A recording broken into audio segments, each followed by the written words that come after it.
The morning of November 1st, 1755, arrived in Lisbon with the particular stillness that often precedes catastrophe. The air hung warm and calm over the Portuguese capital, an unseasonable gentleness for the feast of All Saints' Day. Across the city's 7 hills, church bells had been calling the faithful since before dawn, their bronze voices echoing through limestone streets that had witnessed 5 centuries of empire. By 9:30, the great churches of Lisbon overflowed with worshippers. Candles burned by the thousands on altars draped in velvet and gold. Incense spiraled toward vaulted ceilings, painted with scenes of salvation. In the Ribeira Palace, along the waterfront, servants prepared for the royal family's return from morning mass. In the narrow lanes of the Baixa, the commercial heart of the city, shopkeepers arranged their wares with unhurried precision, knowing that business would pause until the holy day's obligations were fulfilled. The Tagus River stretched silver and placid toward the Atlantic, its surface untroubled, revealing nothing of what stirred in the darkness far beneath. The first indication that something was wrong came not as sound but as sensation. At approximately 9:40 in the morning, a low vibration passed through the ground, so subtle that many dismissed it as the rumble of distant cartwheels or the tremor of heavy doors closing in nearby buildings. Dogs throughout the city suddenly grew agitated, pulling at their chains, pressing themselves against walls, or bolting through open doorways. Horses in stables stamped and whinnied, their eyes rolling white with an animal terror that their handlers could not explain. In the churches, some congregants later recalled feeling a strange unease settle over them, a premonitory dread that seemed to have no source. The candle flames flickered in unison, though no draught moved through the sanctuaries. Holy water and baptismal fonts trembled with concentric ripples that spread outward and faded. These phenomena lasted perhaps 15 seconds, long enough to register in the consciousness of the attentive, but brief enough that the inattentive noticed nothing at all. Then came a pause, a terrible interval of perhaps 2 minutes, during which the city held its breath without knowing why. What followed at approximately 9:42 would become the defining trauma of 18th century Europe, a cataclysm so complete that philosophers and theologians would spend generations attempting to extract meaning from the ruble. The main shock arrived with a sound that survivors would struggle for the rest of their lives to adequately describe. Some compared it to underground thunder, a continuous roar that seemed to emanate from the very bones of the earth. Others spoke of a grinding shriek, as though the continent itself were being torn apart by forces beyond human comprehension. The ground did not merely shake, it undulated in waves, rising and falling like the surface of a wind-tormented sea. Solid limestone streets buckled and cracked. Cobblestones leaped from their settings and scattered like dice thrown by a malevolent hand. Buildings that had stood for centuries began to sway with a sickening amplitude that their ancient foundations were never designed to accommodate. In the crowded churches, the first moments of the main shock produced scenes of instantaneous pandemonium. Worshippers who had been kneeling in prayer found themselves thrown sideways as pews lurched across buckling floors. Chandeliers weighing hundreds of pounds swung in wild arcs overhead, their crystal pendants shattering against columns and showering the congregations below with glittering shards. The thousands of candles illuminating these sacred spaces toppled in cascades, their flames touching wooden choir stalls, embroidered altar cloths, and the oil-soaked timbers of medieval roof structures. Within seconds, many of Lisbon's churches became death traps, where falling masonry, trampling crowds, and spreading fire competed to claim victims. The screams of the faithful mingled with the groaning of stressed stonework, creating a soundscape of such overwhelming horror that some survivors later reported having heard nothing at all, their minds refusing to process the auditory assault. The aristocratic families of Lisbon had gathered that morning in the most magnificent churches their wealth and status could access. The Church of São Domingos, one of the largest in the city, held hundreds of the capital's elite when the earthquake struck. The building's soaring Gothic architecture, designed to inspire awe and devotion, became an instrument of mass execution as pointed arches collapsed inward and ribbed vaults crumbled under their own weight. Those seated near the doors had mere seconds to register what was happening before stone blocks weighing tons crashed down upon pews packed with families in their finest holy day attire. The fortunate died instantly. The less fortunate found themselves trapped beneath rubble, their limbs crushed, their cries for help swallowed by the ongoing roar of destruction. Outside, the streets offered no refuge. Cornices and gargoyles rained down from building facades. Entire balconies sheared away from their supports and plummeted onto crowds, fleeing into what they imagined would be open safety. The royal family survived the earthquake's opening minutes through a combination of circumstance and impulsive decision. King Joseph I and his court had attended early mass and returned to the Ribera Palace along the waterfront, where they were preparing for the day's ceremonial obligations. When the shaking began, several members of the royal household urged immediate evacuation to the open grounds beyond the city walls. The king hesitated, uncertain whether the tremors represented genuine danger or a passing disturbance. It was Princess Maria, the king's eldest daughter, whose insistent fear reportedly convinced the family to flee. They departed the palace through gardens that were already fracturing with deep fissures, reaching their carriages just as portions of the palace's riverfront facade began to separate from the main structure. Had they delayed by 5 minutes, the entire royal line of Portugal might have perished in the rubble of their own residence, altering the subsequent history of the Portuguese Empire and its vast colonial holdings across 4 continents. The great commercial district of the Bexa occupied relatively flat ground between Lisbon's hills, a dense maze of narrow streets that had evolved organically over centuries of mercantile activity. Here, warehouses stored goods from across the Portuguese trading, Empiro-Brazilian sugar, African ivory, Asian spices, textiles from a dozen nations. The buildings rose 4 and 5 stories high, their upper floors cantilevered over streets so narrow that neighbors on opposite sides could reach across and touch hands. When the main shock struck the Bexa, this architectural density became catastrophic. Buildings did not collapse individually, but in interconnected cascades, each falling structure pulling down its neighbors in chain reactions that swept through entire blocks. The narrow streets filled with rubble to depths that made escape impossible. Those trapped in upper floors watched in horror as the lanes below them disappeared beneath mountains of stone, timber, and shattered tile, leaving them stranded with no path to safety and fires already kindling in the ruins below. The destruction proceeded with a terrible systematic completeness that later observers struggled to comprehend. The earthquake was not a single event, but a sequence of 3 major shocks occurring over approximately 10 minutes.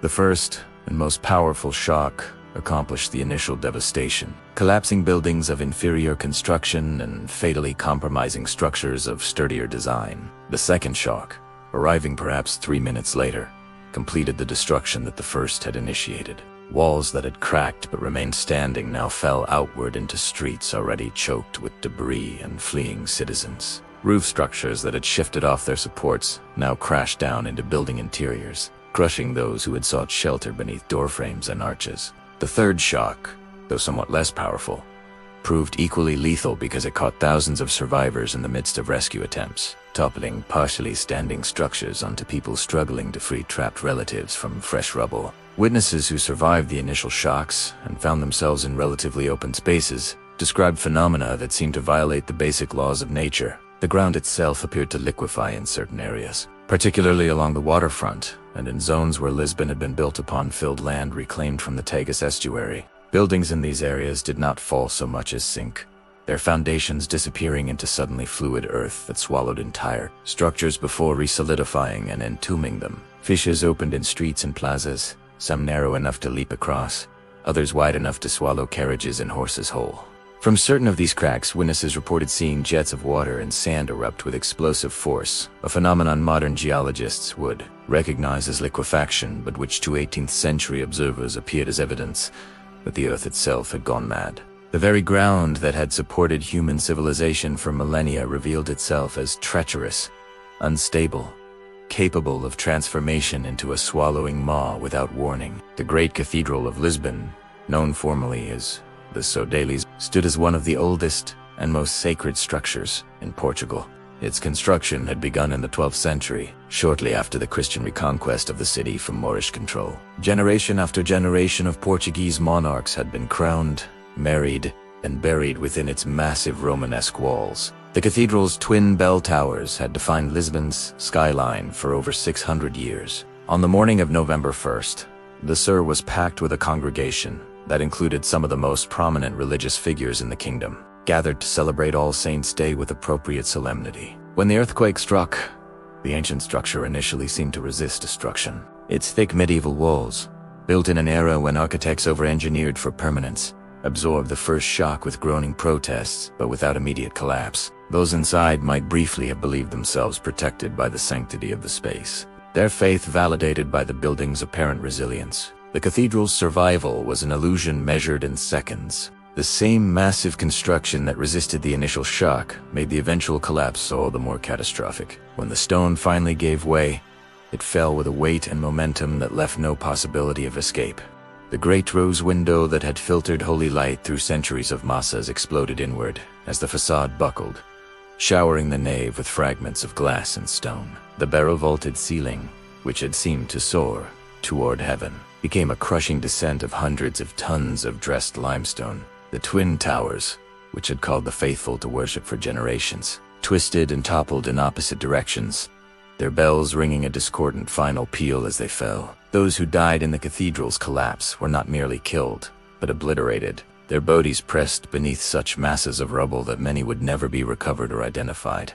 Entire familias, entire lineages of Portuguese nobility, ended their histories in those terrible seconds, leaving vacant estates and broken inheritance chains that would occupy courts for decades afterward. The collapse of the Sur carried significance far beyond its immediate death toll. The cathedral was not merely a building, but a symbol, the physical embodiment of Portuguese Catholicism and the spiritual anchor of an empire that stretched from Brazil to Macau. Its destruction on the holiest of holy days, at the very moment when its congregation was engaged in sacred worship, posed theological questions that could not easily be answered.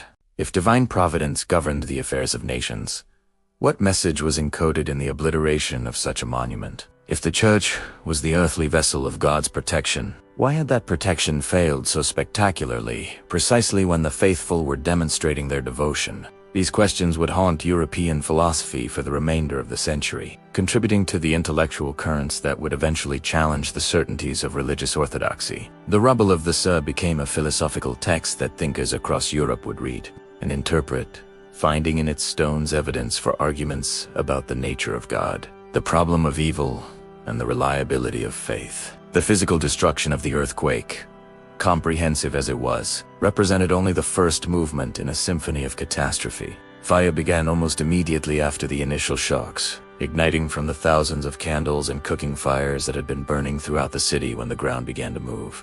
In the churches, overturned candelabras set fire to wooden furnishings, vestments, and the timber frameworks of roofs and galleries. In homes, kitchen hearths spilled their contents across floors suddenly tilted at unnatural angles. In the commercial district, warehouses storing sugar oils and other flammable trade goods became incendiary bombs when their contents mixed with scattered flames. Under normal circumstances, Lisbon possessed firefighting capabilities adequate to address such ignition, but circumstances were not normal. The earthquake had shattered the city's water mains, draining the cisterns that would have supplied bucket brigades. The collapse of streets made movement nearly impossible, and the thousands of citizens who might have organized firefighting efforts were themselves dead, trapped, or fleeing in blind panic. The fires that began in the first minutes after the earthquake would burn for 5 days, completing the destruction that the tremors had initiated. Flames spread through the narrow streets of the Baixa with explosive speed, leaping from building to building across lanes so narrow that the fire needed no wind to carry it. Survivors who had escaped the collapses found themselves trapped between walls of advancing flame and mountains of impassable rubble.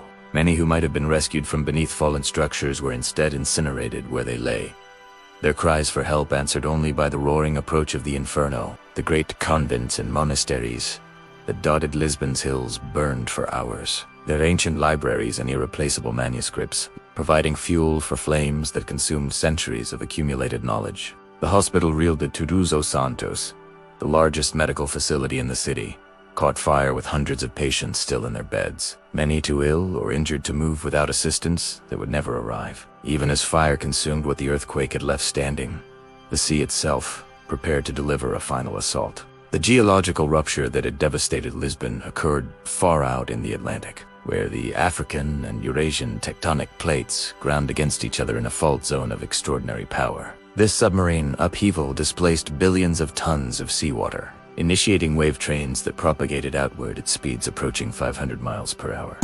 The first of these waves reached the mouth of the Tagus River, approximately 40 minutes after the initial earthquake shock. Survivors who had fled to the waterfront, believing the open spaces of the harbor district offered safety from falling buildings and spreading fires, found themselves confronting a new and unexpected terror. The river first retreated with unnatural speed, exposing seabed and harbor bottom that had not seen sunlight in human memory. Ships moored in the harbor suddenly grounded, listing sideways as the water that supported them disappeared. And then, with a rumble that survivors compared to approaching cavalry, the water returned.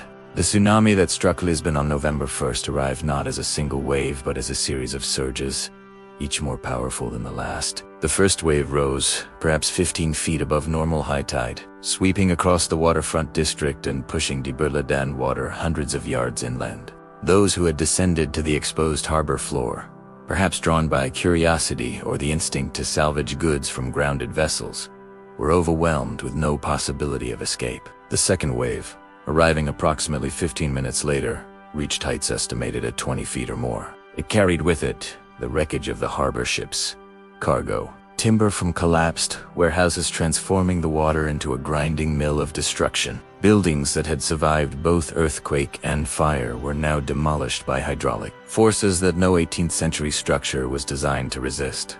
The Ribeira Palace, ancestral home of the Portuguese crown, from which the royal family had so narrowly escaped, was gutted by the combined assault of water and the fires that the waves initially scattered but ultimately spread more widely. The death toll from the morning's events would never be accurately established, a testament to the completeness of the destruction that made identification of victims impossible, and counting of bodies impractical. Modern estimates suggest that between 30,000 and 50,000 people perished in Lisbon alone during the earthquake, fire, and tsunami, approximately one-third of the city's population. But numbers alone cannot capture the nature of what was lost. The earthquake did not kill randomly. It struck during a moment of maximum religious observance, concentrating its victims among the devout who had gathered in churches. It destroyed not merely buildings, but archives, church registers, commercial records, and the documentary foundations upon which civil society depended. Entire extended families ceased to exist simultaneously, leaving no one to claim their estates or remember their names. The social fabric of one of Europe's great capitals was not merely torn but dissolved, requiring reconstruction from scattered threads that in many cases could no longer be connected to their original patterns. The morning that began with church bells calling the faithful to All Saints, de Massus ended with those same churches reduced to burning rubble. Their bells melted or buried, their congregations transformed into anonymous dead, awaiting mass burial in Pitsby. The city walls. Survivors wandered through a landscape that bore no resemblance to the city they had known mere hours before. Streets they had walked daily had vanished beneath debris, were dropped into fissures that seemed to reach toward the center of the earth. Landmarks that had oriented their movements through the urban fabric were simply gone, their sites occupied by smoking ruins or vacant lots, scoured clean by the tsunami. The living searched for the missing among the dead, with diminishing hope as the hours passed, calling names into ruins that returned no answer. Lisbon, which had awakened that morning as the prosperous capital of a global maritime empire, the seat of ancient monarchy, and the treasury of colonial wealth, faced the approaching night as a wasteland where the basic structures of civilization would need to be rebuilt from foundations of ash and memory. The events of that November morning would prove impossible to contain within the categories that 18th century Europeans typically used to understand catastrophe. This was not a plague, striking invisibly and selectively over months or years. It was not a war with identifiable antagonists and comprehensible motives. It was not a famine, developing gradually and allowing time for response. The Lisbon earthquake compressed overwhelming destruction into minutes, striking without warning and offering no opportunity for resistance or negotiation. It revealed the fundamental precariousness of human construction, the thin margin that separated the confidence of civilization from the chaos of annihilation, and it occurred in a century that had grown accustomed to believing that reason, science, and proper governance could progressively eliminate the arbitrary terrors that had plagued earlier ages. The morning the earth opened beneath Lisbon shattered that confidence, with a thoroughness that would require generations to rebuild, if it could be rebuilt at all.